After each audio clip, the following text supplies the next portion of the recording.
Hello, you beautiful bastards, and welcome to my so-called show. During the dark period of the mid-2010s to early 2020s, cinema was a total dumpster fire. Oh wait, it still is. It's not about money. It's about sending a message.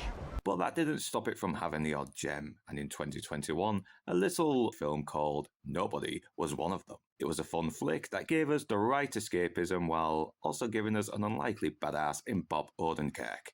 I'm gonna fuck you up. But can the sequel reach the same heights, or is it a broken down theme park ride that should have been scrapped? Well, milfy, mama bears, and katana-wielding rappers, this is Nobody 2. Nobody 2 sees the return of Bob Odenkirk as Hutch, who's sadly forced to do more hits to pay back his debts after destroying the business of the last villain. But the job starts to take its toll, as well as isolate him from his family. So he decides to take a break and take his kids to a theme park called Plumber World in order to reconnect with them. But sadly, things don't work out when his encounter with his son's bully turns a family day out into a blood-splattered disaster as he finds out the place is being used as a drug smuggling operation, which results in him and his family being targeted by Lendina, played by Sharon Stone. So now he has to take them all out in order to protect his family. Yes, it's a sequel nobody asked for apart from Nobody, but that doesn't mean it's unwarranted a watch. It's nowhere near as good as the first movie, but there is still enough charm and goodwill to make it tolerable. Odenkirk and Nielsen still have good chemistry,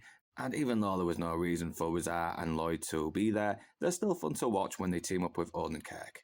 The action is still fun and violently hilarious, and despite being in his 60s and surviving a heart attack, Odenkirk still pulls off the action better than any man half his age. He's also still likeable and sells the caring dad trying to reconnect with the family he loves, and even when he fucks up, wife Becca, played by Nielsen, doesn't turn into an annoying nag. She still supports him and even gets a cool kick-ass scene at the end. John Otis also appears as corrupt Sheriff Wyatt Martin, doing a good job conveying the confliction of having to play ball with people he doesn't want to be involved with, while also managing to be sympathetic, and even though it's a two-dimensional role, he still brings a likability to the character. Not only that, even though he's not a trained assassin like Hutch, he still manages to show how resourceful he can be in the final climax. Nobody 2 isn't exactly going to win any awards or win everybody over. It's as basic a sequel as you get, but it's aware it's a basic sequel as you get. It knows its audience and doesn't pretend to be anything else. It never takes itself too seriously or outstays its welcome.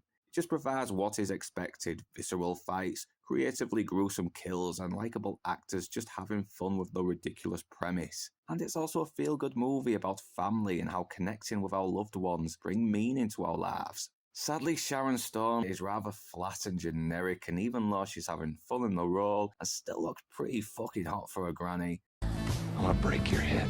you never get a clear idea what she's going for. And the movie does feel a bit too samey and formulaic, and if you're done with sequels and reboots, then this really isn't for you, especially when there's movies out there with new ideas coming out that do look more interesting. So overall, while predictable and inferior to the first movie, Nobody 2 still manages to be a fun, if mildly thrilling ride. And whether you beautiful bastards are Northern, English or not, thanks for watching. And do remember to like, comment, share, subscribe, and to ring that bell in order to be notified. And if you wish to further support this channel, then the links are in the description below. But right now, that's me done, and I'm off to the pub.